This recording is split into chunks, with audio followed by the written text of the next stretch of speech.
Ahora la palabra de Dios en el Evangelio de Mateo capítulo 5. Hoy hablaremos del tema, ¿es lo que está adentro lo que cuenta? En 1924 el arqueólogo Howard Carter descubrió la tumba del rey Tutankamón. Ese sarcófago ahora está en el Museo Egipcio y en realidad son dos sarcófagos, uno dentro del otro. El segundo estaba cubierto con oro y cuando abrieron ese pequeño ataúd, vieron la momia del rey Tut, envuelta en un manto tejido con oro, y tenía una máscara de oro sobre su rostro. Pero cuando quitaron esa máscara de oro y abrieron el manto dorado, lo que encontraron fue una momia seca y desintegrándose. Por fuera, una hermosa máscara dorada y telas tejidas con oro, y por dentro, nada más que el esqueleto calcificado de un hombre. Es lo que está dentro lo que cuenta, lo que tiene valor, ¿no le parece? No es la máscara que nosotros muchas veces nos ponemos y la fachada exterior impresionante. Por lo general, eso lo hacemos para esconder la podredumbre de nuestra vida espiritual. Los fariseos eran maestros en esto. Exteriormente, lucían muy bien. Pero Jesús les dijo, ¡ay de vosotros, escribas y fariseos, hipócritas! Porque sois semejantes a sepulcros blanqueados, que por fuera, la verdad, se muestran hermosos, mas por dentro están llenos de huesos de muertos y de toda inmundicia. Bien, veamos Mateo 5, desde el verso 20. Porque os digo que, si vuestra justicia no fuere mayor que la de los escribas y fariseos, no entraréis en el reino de los cielos. Puede imaginarse cómo sería una iglesia llena de escribas y fariseos. Yo creo que, primero, estarían siempre en el servicio dominical. El segundo, serían muy puntuales. Tercero, todos tendrían sus Biblias. Cuarto, darían sus diezmos. Quinto, nunca maldecirían ni dirían una mala palabra, ni se emborracharían, ni adulterarían. Y sexto, todos irían al infierno.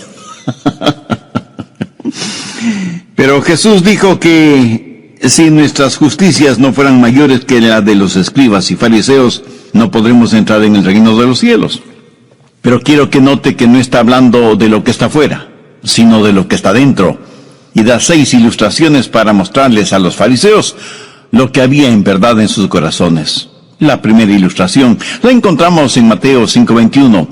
Oísteis que fue dicho a los antiguos, no matarás, y cualquiera que matare será culpable de juicio. Pero yo os digo que cualquiera que se enoje contra su hermano será culpable de juicio. Y cualquiera que diga necio a su hermano será culpable ante el concilio. Y cualquiera que diga fatuo quedará expuesto al infierno de fuego. Los fariseos tenían una forma de religión exterior, superficial, hipócrita. ¿Cómo los describe Jesús? Veamos Mateo 23, desde el verso 23. ¡Ay de vosotros, escribas y fariseos, hipócritas, porque diezmáis la menta y el eneldo y el comino, y dejáis lo más importante de la ley, la justicia, la misericordia y la fe! Esto era necesario hacer sin dejar de hacer aquello. Guías ciegos, que coláis el mosquito y tragáis el camello. Si el asunto no fuera tan serio, yo diría que hay tremendo humor en lo que Jesús les dijo. Los escribas y fariseos, cuando diezmaban plantas o granos, eran meticulosos contando: de 10 hojas de menta, 9 para mí y 1 para el Señor. De 10 granos de trigo o cebada, o lo que fuere, 9 para mí y 1 para el Señor. O sea, para ellos aún el acto de diezmar era externo, y se olvidaban de practicar, según la ley, actos de justicia, misericordia y fe. ¿Se puede imaginar lo ridículo o risible de esa situación cuando les dice que ellos eran muy cuidadosos para no ingerir ni siquiera un pequeñísimo mosquito, pero no tenían ningún problema tragándose un camello? Veamos el verso 25. ¡Ay de vosotros, escribas y fariseos, hipócritas! Porque limpiáis lo de fuera del vaso y del plato, pero por dentro estáis llenos de robo y de injusticia. La idea hace referencia a alguien que limpia solo la parte exterior del vaso o del plato, pero ni siquiera toca la parte interior. Y Jesús dijo que esa era la forma en que ellos practicaban su religión, limpios por fuera, pero completamente sucios por dentro. A Dios le interesa primordialmente lo interior, no lo exterior, porque es lo de adentro lo que cuenta. El pecado es un trabajo interior, pero también lo es la justicia, la misericordia y la fe. La vida de los escribas y fariseos parecía tan recta exteriormente, pero el corazón de ellos estaba totalmente torcido. Hace muchos años serví como consejero en una de las cruzadas de Billy Graham.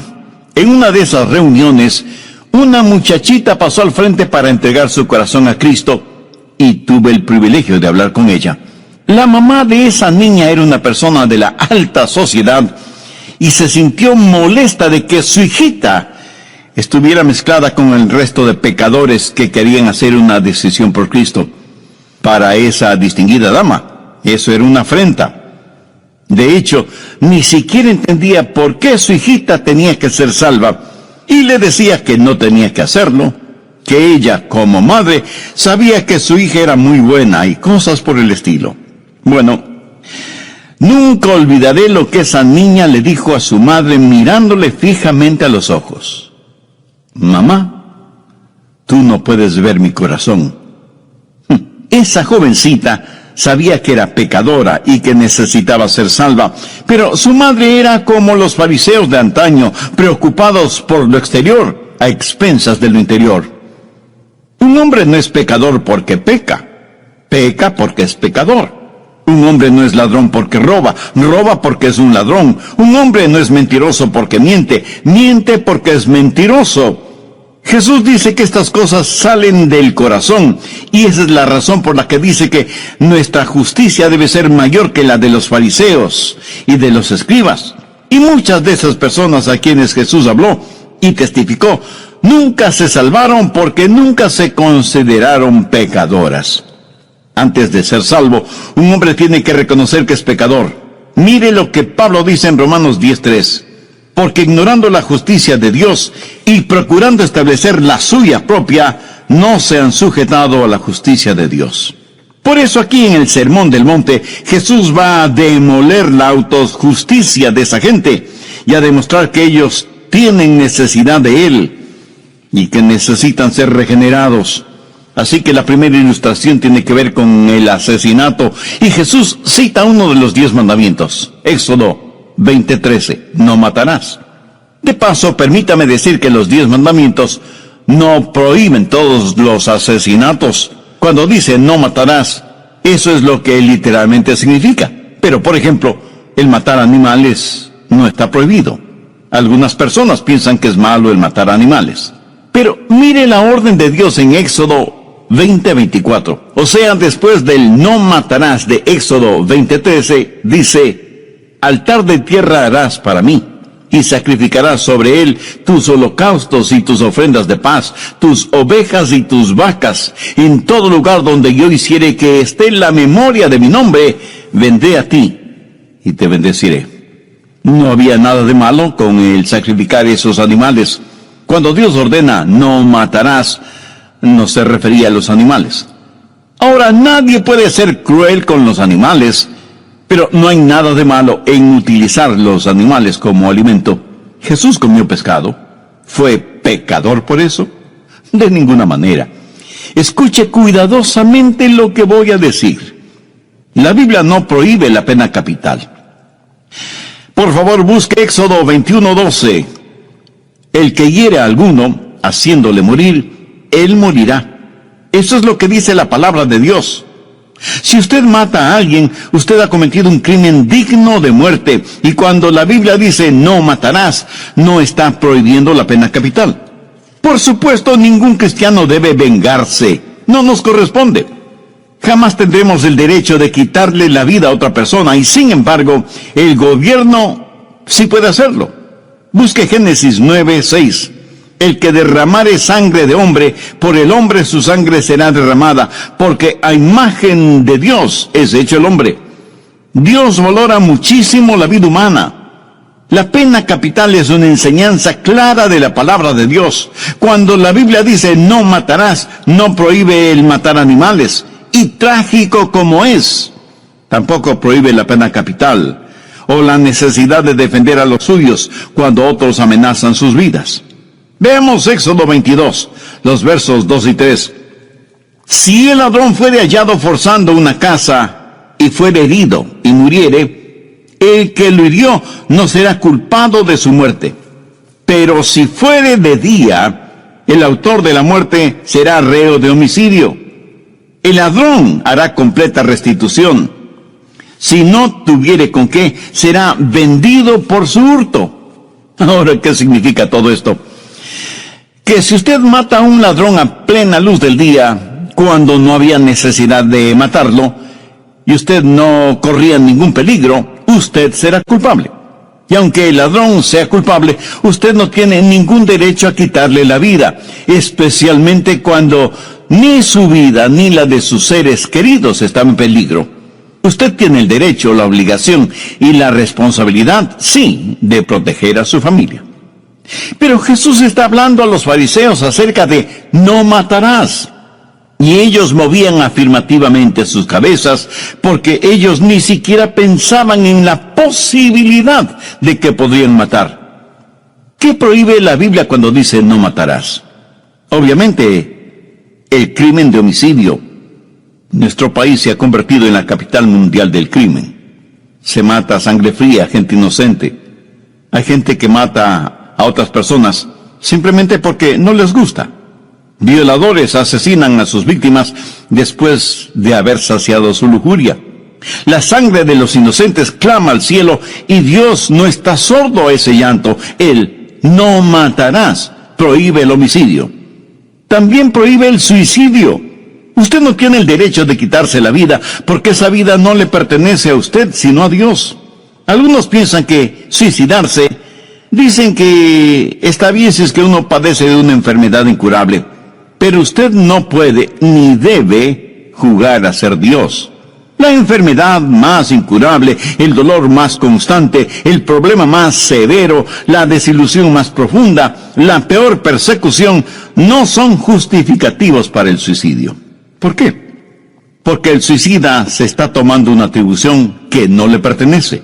Está quitando de las manos de Dios algo que es atributo de Dios. Y pudiera ser que esté hablando a alguien que está pensando en el suicidio.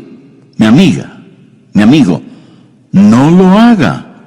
Mire lo que Pablo dice en 1 Corintios 10:13. No os ha sobrevenido ninguna tentación que no sea humana, pero fiel es Dios, que no os dejará ser tentados más de lo que podéis resistir, sino que dará también juntamente con la tentación la salida, para que podáis soportar. Y surge una pregunta. Pastor, ¿puede un cristiano cometer suicidio? Si un cristiano está mentalmente enfermo, existe esa posibilidad, pero es una posibilidad trágica.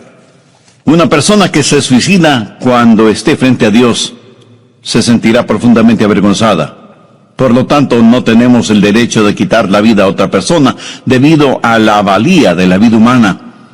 Y aquí debo mencionar el horrible crimen que cometen quienes están en la industria del aborto, asesinando a inocentes e indefensos bebecitos en el vientre de sus madres, siendo muchas veces las mismas madres las que piden o aprueban esos asesinatos. Y muchos me dirán, pero pastor, el aborto ya es legal en muchos países. Escúcheme, no todo lo que es legal es correcto o justo. El doctor Gallup es un investigador que dijo lo siguiente: si un doctor acepta dinero para matar a un bebé en el vientre de la madre, también podrá matarle a usted con una inyección si sus hijos le pagan. Y no tenemos el derecho de suicidarnos debido a que nuestra vida le pertenece a Dios. Escuchando las enseñanzas de Jesús, los fariseos seguramente decían: qué bueno que no somos homicidas, ni suicidas, ni infanticidas. Y cubriéndose con el manto de su autojusticia, se sentían seguros. Pero Jesús no solo que habló de la malicia del asesinato, sino que habló también del ácido de la ira. Mateo 5:22. Pero yo os digo que cualquiera que se enoje contra su hermano será culpable de juicio. Y cualquiera que diga necio a su hermano será culpable ante el concilio. y cualquiera que diga fatuo quedará expuesto al infierno de fuego. Jesús va a destruir la ilusión de la autojusticia. Si algún pecado los fariseos no iban a cometer, sería el asesinato. Pero el Señor Jesucristo va a mostrar que el odio es un ácido corrosivo que destruye a quien lo tiene. Jesús va más allá del acto del asesinato a la actitud detrás del acto, a su motivación, mostrar realmente por qué la gente mata. Un pequeño estaba haciendo sus tareas escolares y de pronto le preguntó a su papá: «Papá, ¿por qué la gente comienza las guerras?» «Bueno, hijo, en la Primera Guerra Mundial los alemanes invadieron Bélgica y en ese momento entró la mamá a la habitación y dijo: No fue así. Yo te diré cómo comienzan las guerras». El marido, bastante molesto, le dice a su mujer: «Mira, ¿quieres tú contestar la pregunta de nuestro hijo o me dejas a mí hacerlo? Él me preguntó a mí y no a ti. Además, tú no sabes nada sobre el asunto, así que no te metas en esto». Ella, furiosa, lanzó al piso la ropa que tenía en sus manos y airadamente salió de la habitación dando tremendo portazo. El padre le dice a su hijo: «Déjame decirte cómo empiezan las guerras». Y el hijo, saliendo de la habitación, le dice: «Ya no es necesario, papá, ya lo sé. Comienzan en el corazón». ¿Está usted en guerra con Dios?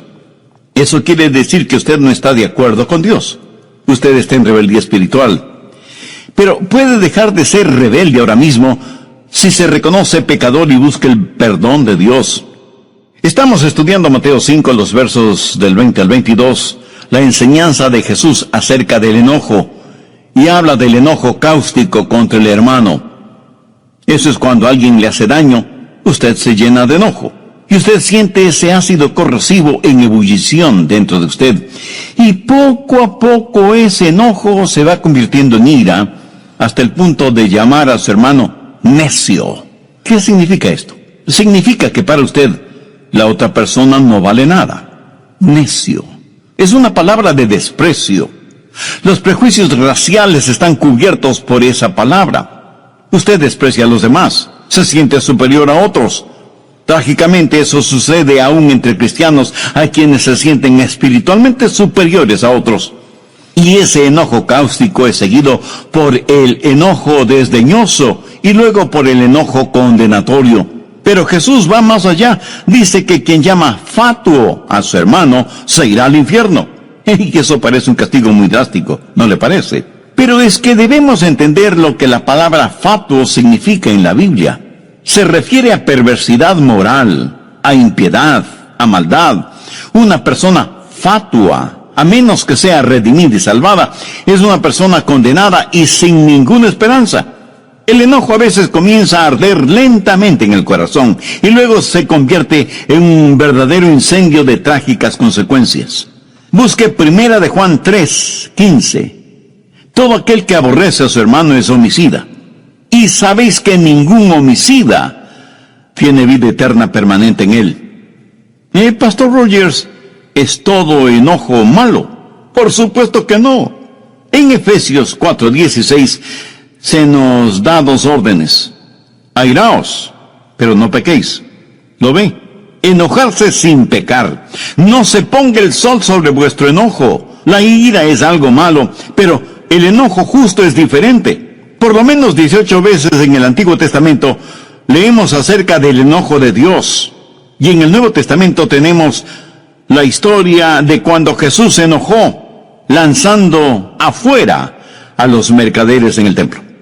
Uno puede determinar el carácter de una persona sabiendo qué es lo que le enoja. ¿Qué es lo que le enoja a usted? ¿Que perdió su equipo favorito? ¿Que alguien le ganó el único estacionamiento posible? Ahora, ¿sabe cómo enojarse sin pecar? Se lo diré. Enójese contra el pecado. Jesús nos previene contra el enojo que permite que Satanás construya una fortaleza en su vida.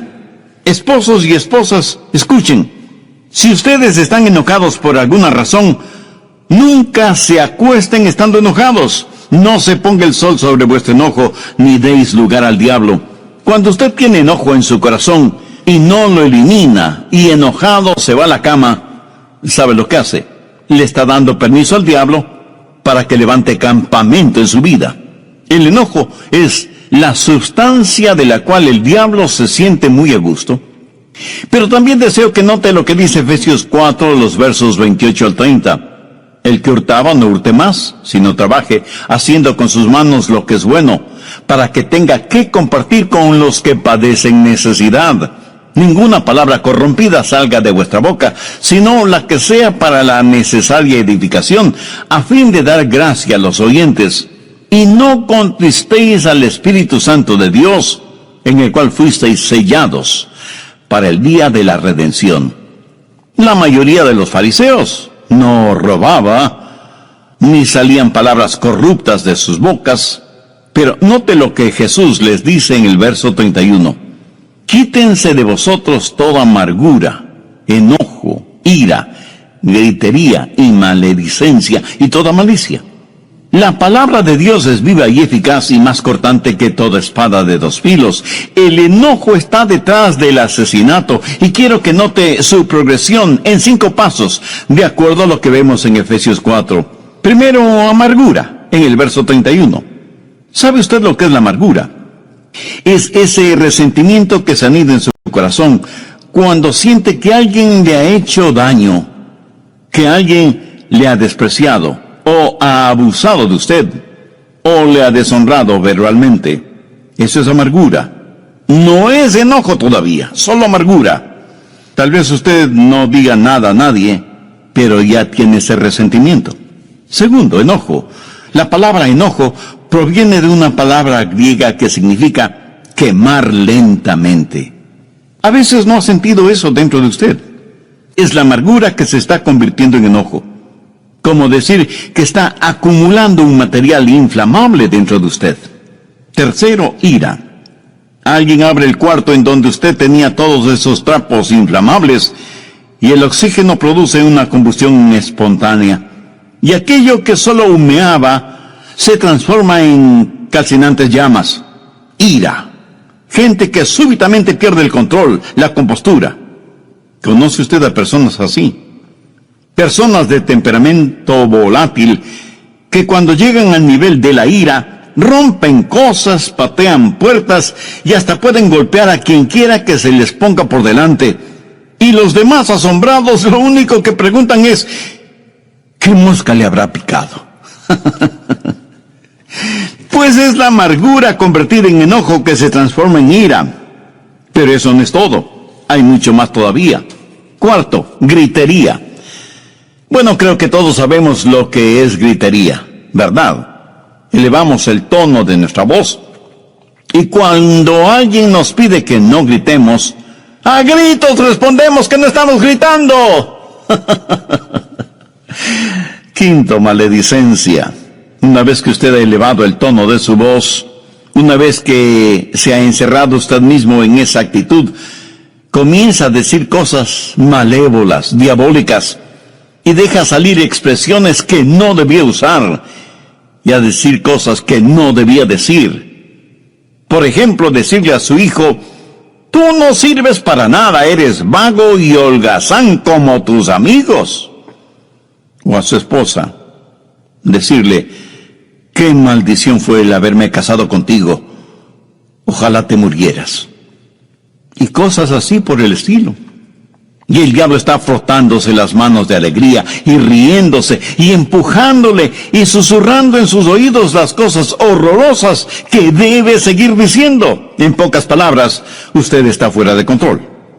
¿Sabía que por ahí hay una enseñanza psicológica que dice que es bueno para una persona el ventilar su ira? Dicen, desahóguese, grite, maldiga, patee. Es bueno abrir la válvula de presión y dejar escapar toda la ira que tenemos adentro. Mi amigo, eso no es más que una mentira. Desde el punto de vista bíblico, no hay ningún respaldo para una aseveración de esa naturaleza. Es más, en su libro, La ira, una emoción mal entendida, su autora Carol Travis dice lo siguiente: la razón psicológica para desahogar la ira no resiste ni el más elemental escrutinio experimental. El peso de la evidencia indica precisamente lo contrario. Expresar la ira provoca más ira, solidifica actitudes negativas y establece hábitos de hostilidad. Por eso es que la Biblia dice en Proverbios 15:1, la blanda respuesta quita la ira, mas la palabra áspera hace subir el furor. Mucha gente lleva diariamente esta carga de amargura, aún gente aparentemente religiosa, piadosa, y que parece no ser capaz ni de matar una mosca. Gente que va a las iglesias, sea de la denominación que sea, y si la amargura pudiera manifestarse en el rostro, todos los seres humanos, con las debidas excepciones, tendríamos rostros verdaderamente espantosos. Cierto, tal vez usted nunca mate a alguien. En ese sentido, es mucho mejor llevar la semilla en el corazón que hacerla realidad.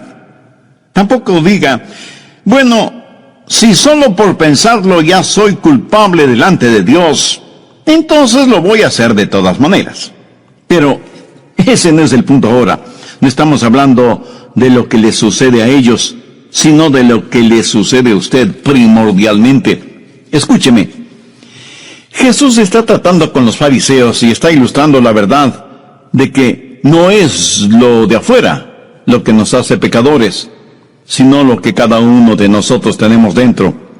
Hemos visto la malicia en el asesinato. Sabemos que existe el ácido de la ira. Pero Jesús también enfáticamente dijo, si vuestra justicia no fuere mayor que la de los escribas y fariseos, no entraréis en el reino de los cielos. O sea, usted no puede entrar en el cielo debido a su buen comportamiento. ¿Sabe lo que hay de malo con la autojusticia? Que es como tratar de llenar un vaso que no tiene fondo. El que usted trate de llenarse con usted mismo no aumenta nada a lo que usted es, porque nada más nada siempre dará como resultado nada. Nunca podrá ser justo, nunca podrá ser bien hasta que Dios no le haya dado, regalado, otorgado la justicia que solo proviene de Él. Concerniente a su gente, los judíos, Pablo dice lo siguiente en Romanos 10:3, porque ignorando la justicia de Dios y procurando establecer la suya propia, no se han sujetado a la justicia de Dios. Por favor, entienda bien lo siguiente, la justicia propia es como trapos de inmundicia a los ojos de Dios. Los fariseos necesitaban ver y entender esto porque con todo lo religioso que eran, no lo entendían. ¿Cuán justo es usted? ¿Qué es ser verdaderamente justo? La genuina justicia, la justicia de Dios, es, en primer lugar, una justicia que nos es otorgada. Nosotros por nosotros mismos no la tenemos. Y porque Jesús murió y pagó la deuda de nuestros pecados, Dios nos ve y nos recibe a través de la justicia de su Hijo. Y Dios dice, Adrián es justo. Pero no es por alguna cosa que yo haya hecho, sino porque Jesús hizo en la cruz del Calvario todo, pagar la deuda de mis pecados y cubrirme con la justicia de Él. Pero no solo es una justicia otorgada, sino que es una justicia implantada, que me da una nueva naturaleza. Y entonces puedo hacer lo que hago por ser el nuevo Adrián que soy. He sido hecho de nuevo, limpio y puro en mi interior, porque Dios ha obrado un milagro judicial si se quiere. Ahora tengo una justicia que no es mía, pero como me ha sido otorgada, es una injusticia imputada. Permítame ilustrar esto. Es como si Dios depositara una enorme cantidad de dinero en mi cuenta bancaria que no tenía ni un solo centavo. Y aunque ahora sé que tengo dinero en el banco, también sé que ese dinero fue depositado por otra persona. O sea que ese dinero me fue otorgado sin que yo haya hecho absolutamente nada para merecerlo. Dios me ve tan justo como su Hijo es justo. Todos mis pecados me han sido perdonados, y esa justicia que Él me ha otorgado hace que el amor de Dios comience a fluir de mí, porque como Pablo dijo, y ya no vivo yo, mas vive Cristo en mí. Y lo que ahora vivo en la carne, lo vivo en la fe del Hijo de Dios, el cual me amó y se entregó a sí mismo por mí. Se cuenta que junto a las puertas del cielo había mucha gente tratando de entrar al cielo. Alguien tocó a la puerta y una voz desde el interior preguntó: ¿quién golpea para entrar en el cielo y cuál es la contraseña? Y el hombre que tocó a la puerta dijo: soy un hombre justo y moral. Y desde adentro la voz dijo: nunca te conocí, apártate de mí, hacedor de iniquidad. Otro hombre tocó a la puerta y otra vez la voz preguntó: ¿quién es el que busca entrar en el cielo y cuál es la contraseña? Y el hombre, sonriendo, dijo: soy un hombre religioso. ¿Y cuál es la contraseña?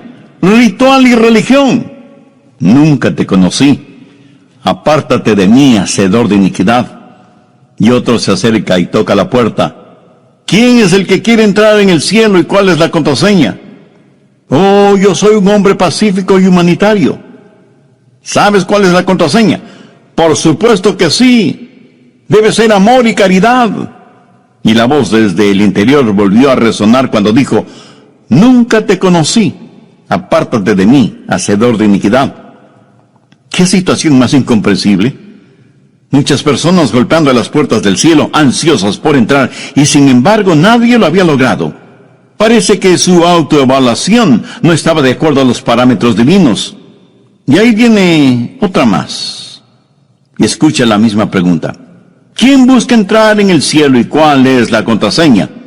Y este hombre con humildad en su voz responde: nada en mis manos tengo, y solo a la cruz de Cristo me aferro.